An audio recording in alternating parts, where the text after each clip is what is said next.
بسم اللہ الرحمن الرحیم۔ السلام علیکم ورحمۃ اللہ۔ ایک مسلمان مبلغ یورپ کے دورے پر تھا۔ گاڑی کے انتظار میں اسٹیشن پر بیٹھے ہوئے اس کی نظر ایک بڑھیا پر پڑی۔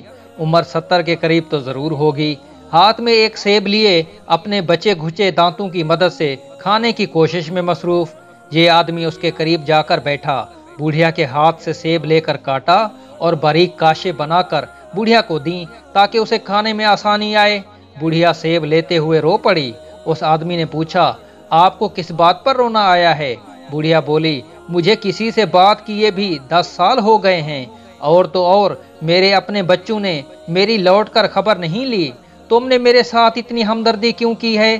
اس آدمی نے کہا، جس دین کا میں پیروکار ہوں وہ مجھے ایسا کرنے کا حکم دیتا ہے اور والدین کی خدمت و اطاعت کا حکم دیتا ہے۔ میرے ملک میں جہاں میں رہتا ہوں میری ماں میرے ساتھ ہی رہتی ہے اور وہ میرے گھر میں ایک ملکہ کی طرح رہتی ہے۔ ہم اس کی اجازت کے بغیر اپنے گھر سے باہر بھی نہیں نکلتے۔ پہلے وہ کھاتی ہے، ہم بعد میں کھاتے ہیں۔